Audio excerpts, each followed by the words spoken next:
মানুষকে হত্যা করা, যাকে হত্যা করা আল্লাহ হারাম করেছেন, আল্লাহ হারাম করেছেন, সুতরাং হারাম। জাদুর প্রতিক্রিয়া, শারীরিক প্রতিক্রিয়ায় অনেক সময় পাগল হয়ে যায়, অনেক সময় মারা যায়। শুধু পাগল হয়ে থাকে, বাঁচতেই পারে না, মারা যায়। দোয়া তাবিজের নামে কিন্তু জাদু, যেটার নাম দোয়া তাবিজ সেটা হচ্ছে জাদু, কিন্তু সেটা দোয়াও না আর তাবিজও না। আসসালামু আলাইকুম ওয়া রাহমাতুল্লাহি ওয়া বারাকাতুহু। আজকের বিষয়বস্তু হচ্ছে জাদু এবং জাদুর লক্ষণ ও প্রতিকার সম্পর্কে। জাদু সম্পর্কে অনেক কিতাবাদি লেখা হয়েছে, যার ফলে একটি দুটি আলোচনাতে জাদুর বিভিন্ন দিক নিয়ে সবগুলি বিষয়ের উপর আলোকপাত করা অসম্ভব। এই জন্য আজকে জাদু সম্পর্কে শুধু দুটো বিষয় নিয়ে আলোচনা করব। তা হচ্ছে জাদুর লক্ষণ, কেমন করে বুঝবেন যে এ জাদুঘর আপনার সাথে যে কথা বলছে কবিরাজ বলে, দোয়া তাবিজ বলে। কারণ আমাদের দেশে কিন্তু ধর্মীয় পোশাক পরেই ধোঁকা দিচ্ছে। দোয়া তাবিজের নামে কিন্তু জাদু, যেটার নাম দোয়া তাবিজ সেটা হচ্ছে জাদু, কিন্তু সেটা দোয়াও না আর তাবিজও না। যদিও তাবিজও শিরক, কিন্তু তাবিজও না, সেটা হচ্ছে স্পষ্ট কুফর, শিরক। জাদুকে বাঙালি মানুষরা দোয়া তাবিজ বলে, আমার অমুককে দোয়া তাবিজ করেছে, তার মানে জাদু করেছে। জাদুর যেন প্রতিশব্দ হয়ে গেছে এই দোয়া তাবিজ। এটা বড়ই প্রতারণা, কিন্তু বড়ই ধোঁকাবাজি করেছে। তো এই জাদুর কিছু লক্ষণ রয়েছে, জাদুকরের লক্ষণ রয়েছে। বিশেষ করে জাদুকরের লক্ষণ, আপনি যার সাথে কথা বলছেন বা যে আপনাকে কিছু কথা বলছে চিকিৎসার কথা, সে জাদুকর। এইরকমই শুধু চিকিৎসার কথা নয়, অধিকাংশ পীরেরা রয়েছে, এরা কিন্তু সেহের জাদুর সাথে জড়িত। এরা অসাধারণ অলৌকিক কিছু দেখায় কেরামতির দোহাই দিয়ে। এটা একটা বড় প্রতারণা। এইভাবে তারা ভক্তদেরকে, মুরিদদেরকে জালে ফাঁসায় আর জাহান্নামের দিকে নিয়ে যাচ্ছে। তারা জাহান্নামে যাবে এবং জাহান্নামের দিকে নিয়ে যাচ্ছে। এজন্য সতর্ক, সাবধান।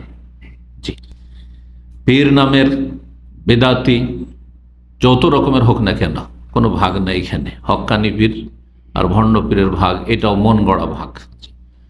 তো এরা অধিকাংশই কিন্তু জাদুকর। আর যদি জাদুকর নাও হয় তাহলে সুফি ইজম, পীর মুরিদি হচ্ছে বেদাত কমপক্ষে। এই জন্য পীর মুরিদি সম্পর্কে আলোচনায় আমি বলেছি, পীর মুরিদি শুরু হয় বেদাত দিয়ে আর সমাপ্ত হয় শিরক কুফরি করে, শিরক কুফরি দিয়ে। এই পীর মুরিদির শেষ পরিণামই হচ্ছে এই কবর মাজার পূজা।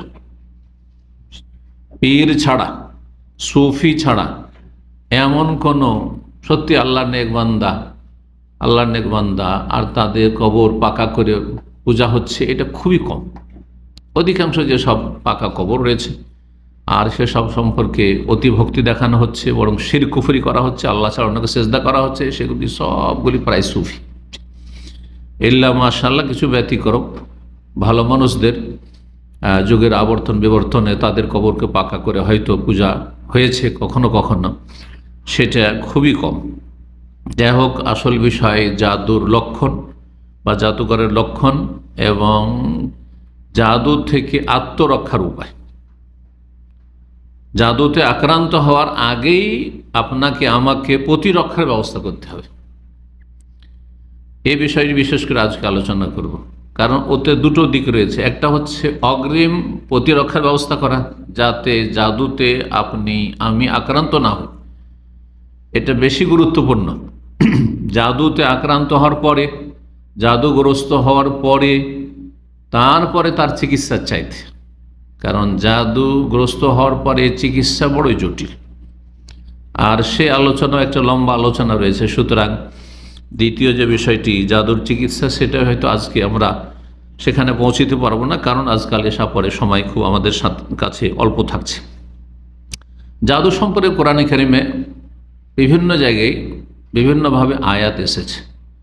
মূসা আলাইহিস সালামের জামানা এমন একটা জামানা ছিল, যেই জামানায় জাদুবিদ্যা এবং জাদুকররা সবচাইতে বেশি মানব জাতির ইতিহাসে, যা আম্বিয়া রসুলগণের ইতিহাসে কোরআনে পাওয়া যায়, সবচাইতে বেশি তারা পণ্ডিত পারদর্শী ছিল এই কুফরি সাবজেক্ট।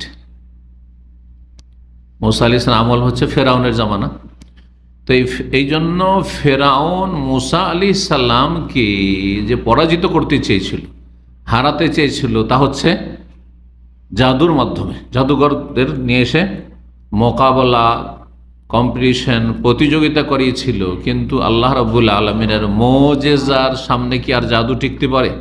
অসম্ভব।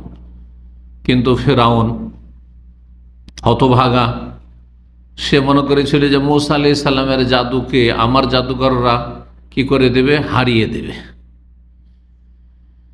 তো এই যে শুরু হয় বনি ইসরায়েলদের যুগে, সেই যুগটা ছিল জাদুর যুগ। আর তার মধ্যে দাউদ সুলেমান আলাইহিস সালামের যুগ। তো সুলেমান আলাইহিস সালাম সম্পর্কে তো আমাদের সমাজে কিন্তু ভ্রান্ত কথা রয়েছে যে সুলেমান আলাইহিস সালামের রাজত্ব কায়েম ছিল কিসের বলে?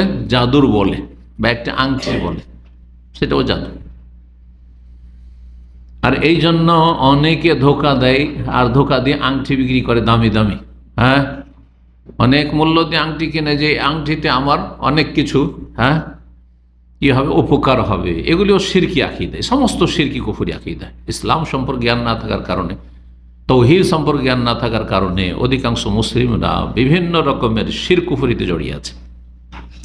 সূরা বাকারার 102 নম্বর আয়াতে এই জাদু বা জাদুঘর সম্পর্কে আল্লাহ রাব্বুল আলামিন ইরশাদ করেছেন, ওয়াত্তাবাউ মা তাতুলুশ শায়াতিন আলা মুলকি সুলাইমান। তারা অনুসরণ করেছিল যা সুলাইমান আলাইহিস সালামের রাজত্ব আমলে শয়তানরা পাঠ করত। শয়তানরা যা পাঠ করত সেসবের তারা অনুসরণ করেছিল। ওমা কাফারা সুলাইমান আলাইহিস সালাম কুফরি করেননি, ওয়ালাকিন্না শায়াতিনা কাফারু, তবে শয়তান কুফরি করেছিল। কেন? যে ইউআল্লিমুনা আন-নাসা সিহর, তারা জাদু বিদ্যা শিখাতো, জাদুবিদ্যা শিখাতো। তাহলে শয়তানরা জাদুবিদ্যা জানতো, জিন শয়তান জাদুবিদ্যা জানে, এবং জিন শয়তান মানুষকে জাদু শিখাতো, জাদুবিদ্যা শিখাতো। এই জন্য জাদু জিনের ব্যবহার ছাড়া হয়। এখানে আর একটা চোরা রাস্তা দিয়ে জাদুকররা আমাদের সমাজের মুসলিমদেরকে বিভ্রান্ত করেছে যে তারা জাদুকর না, তারা জিন বশে করে। এটাই হচ্ছে জাদু। জাদু এইভাবে হক এবং বাতিলকে একাকার করে দিয়ে দ্বীন ইসলামের জ্ঞান না থাকার কারণে অধিকাংশ মানুষকে বিভ্রান্ত করে ফেলছে। শয়তানরা যেহেতু জাদুবিদ্যা জানত, আর সেসবের ওইসব লোকেরা, ওই যুগের লোকেরা অনুসরণ করত।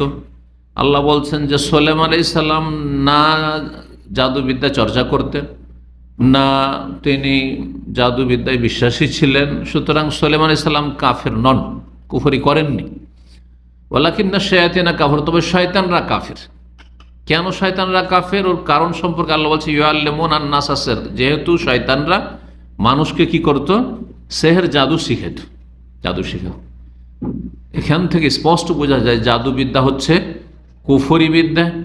আর যারা জাদুবিদ্যা শিখে, শেখায়, প্রয়োগ করে, কাউকে জাদু করে, সরাসরি জাদু করে, অথবা জাদু করাতে বলে যে আমি টাকা পয়সা দেব, আপনি একটু দোয়া তাবিজ করে দেন, এটা বাঙালি সমাজে অনেক বেশি রয়েছে। আর পুরুষদের চাইতে মহিলাদের মধ্যে বেশি রয়েছে। আর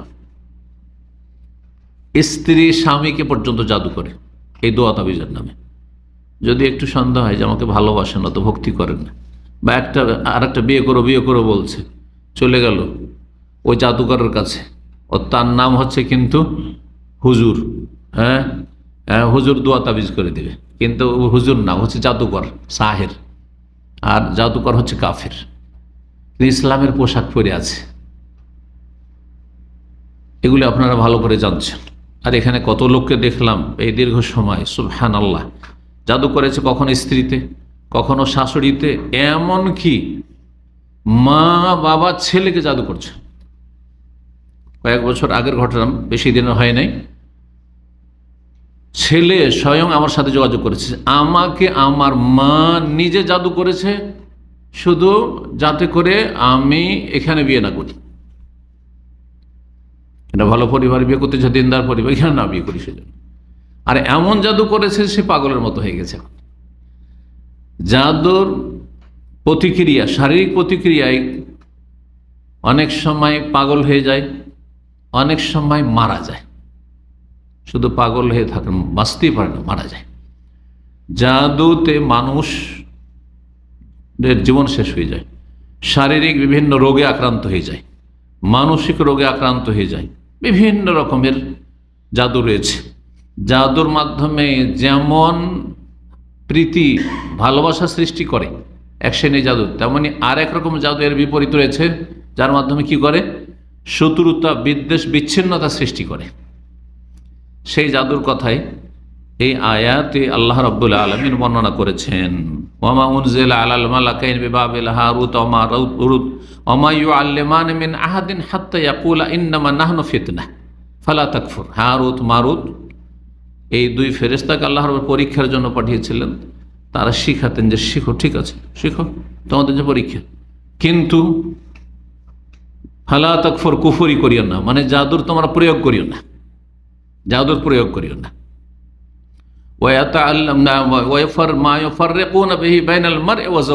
তারপর আল্লাহ বলছেন ইন্নামা নাহনু ফিতনাতুন ফালা তাকফুর ফায়াতাআল্লামুনা মিনহুমা মা ইউফাররিকুনা বিহি বাইনাল মারই ওয়া যাওজিহি। এই হারুত মারুত আলাইহিস সালামের কাছে তারা মানুষের রূপ ধরে এসেছিল, ফেরেশতা কিন্তু মানুষের রূপ ধরে মানুষের সাথে মিশে গেছে, মানুষরা জানছে না যে এরা ফেরেশতা।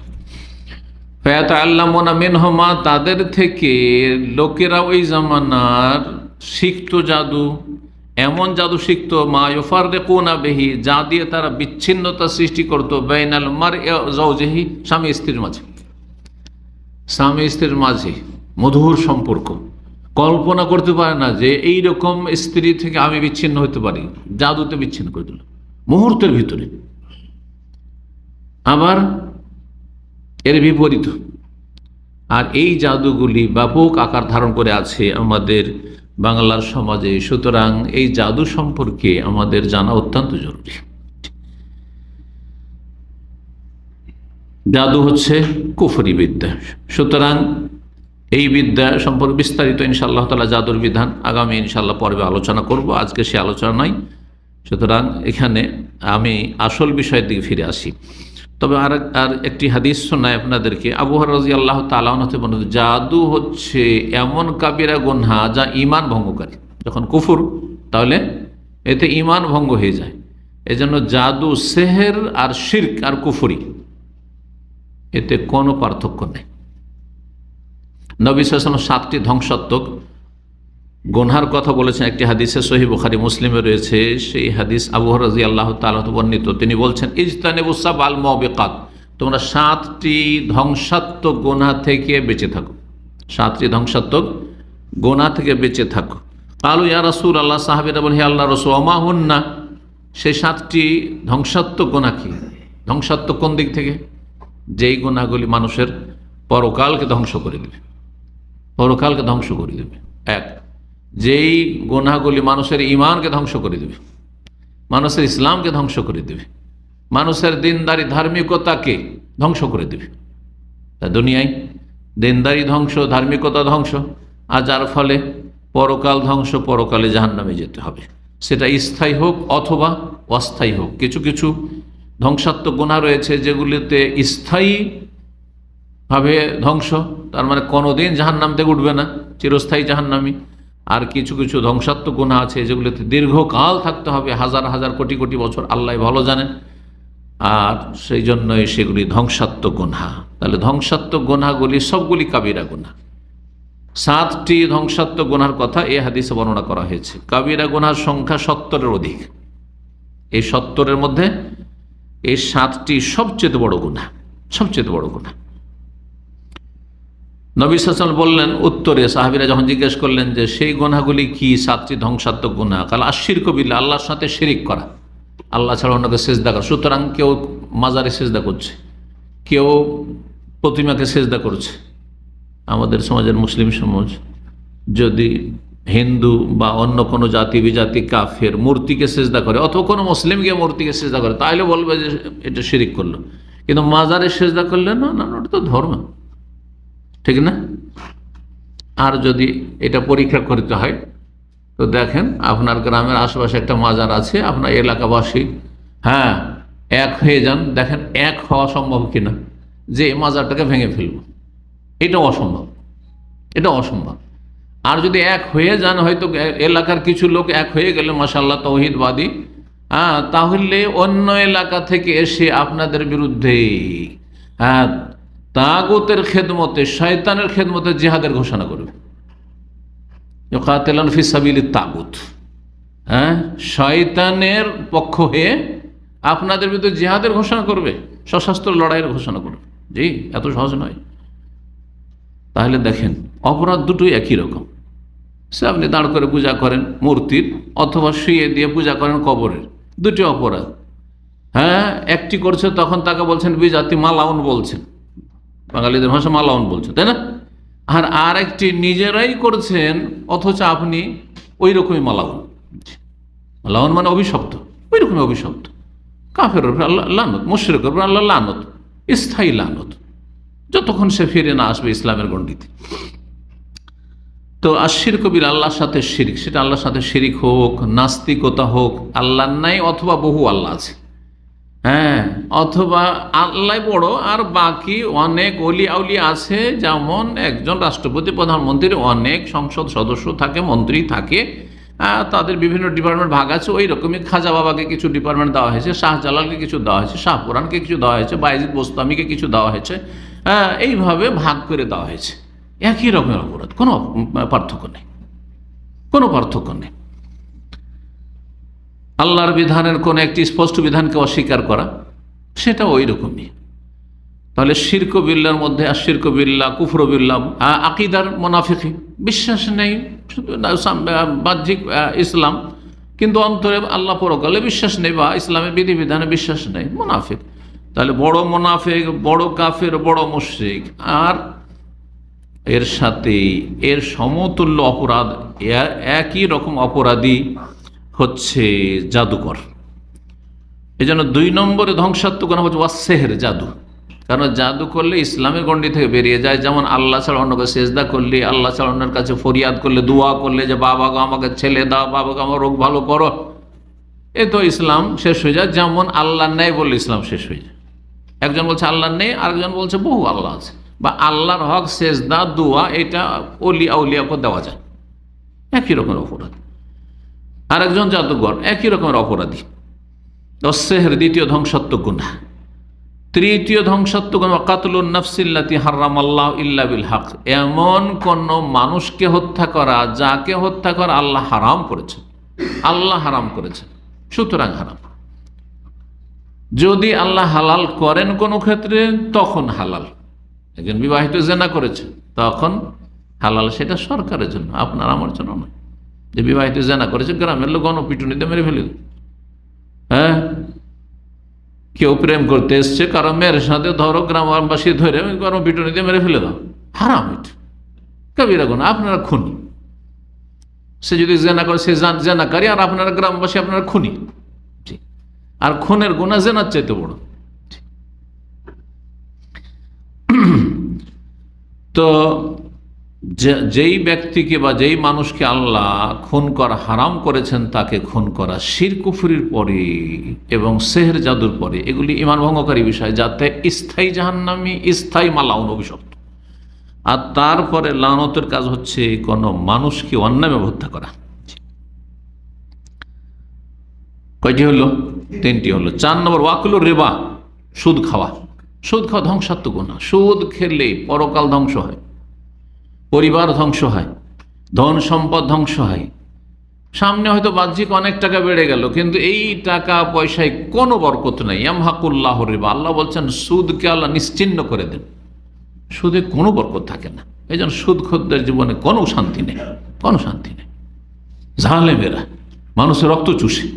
সুদী প্রতিষ্ঠান ওই রকম, সুদী প্রতিষ্ঠানের সাথে যারা যোগ সম্পর্ক রাখে, সুদী প্রতিষ্ঠান যারা পৃষ্ঠপোষক, সবাই সেই লানত। এই জন্য লানাল্লাহু আকিল রিবা অমুকিলাহু ওয়া কাতিবাহু ওয়া শাহিদাইহি, সুদের সাথে সংশ্লিষ্ট যত মানুষ রয়েছে সবার উপর লানত রয়েছে, নবী করিম সাল্লাল্লাহু আলাইহি ওয়াসাল্লাম রয়েছে। চারটি হয়ে গেল। ওয়াকুলু মালিল ইয়াতিম, ইয়েতিমের ধন সম্পদ ভক্ষণ করা। চাচারা ভাতিজা ভাতিজি আছে, ভাই মারা গেছে, ধন সম্পদ বেইমানি করে নিল, মামারা বেইমানি করে নিল, যারা দেখেন নিকটাত্মীয়রা দেখাশোনা করে এতিমের, আর এরাই বেইমানি করে, হয় চাচা না হয় মামা এই ধরনের, অথবা গ্রামের কিছু কাছের লোক আত্মীয়, যে কেউ হোক না কেন, কেউ যদি এতিমের ধন সম্পদ কি করে ভক্ষণ করে, সেটা যে কোনো ভাবে হোক না কেন, কোন রকমের পাই তারা করে ব্যবসার নাম দিয়ে নিলেন আর তারপরে লস দেখিয়ে দিলেন। আজকাল অধিকাংশ লোক যারা শেয়ারে অথবা পরের টাকা নিয়ে ব্যবসা করে লস দেখায়, ওর নিজের লস হয় না। কোন যে আপনার আমার টাকা নিয়ে ব্যবসা করে তার কোনো লস হয় না, শুধু যার টাকা নিয়ে ব্যবসা করছে তাকে শুধু লস দেখায়। বহু মানুষকে দেখলাম সুন্দর দাঁড়িয়ে আছে আর 5 ওয়াক্ত নামাজ পড়ে, অনেক সময় সহি আকীদার মাশাআল্লাহ দাবিদার, কিন্তু আমানতের ক্ষেত্রে এত দুর্বল যে আখেরাতে এই ধ্বংসাত্মক গুনার কারণে ফেঁসে যাবে। মানুষের হক নষ্ট করে শুধু লস দেখায়, লস দেখাবে আপনাকে।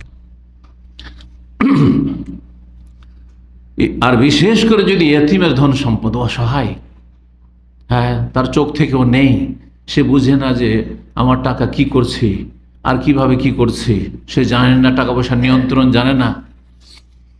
আপনি যে কোনোভাবে যদি এতিমের ধন সম্পদ ভক্ষণ করে ধ্বংসাত্মক গুনাহ, তারপরে কয়টি হলো? 5টি হলো।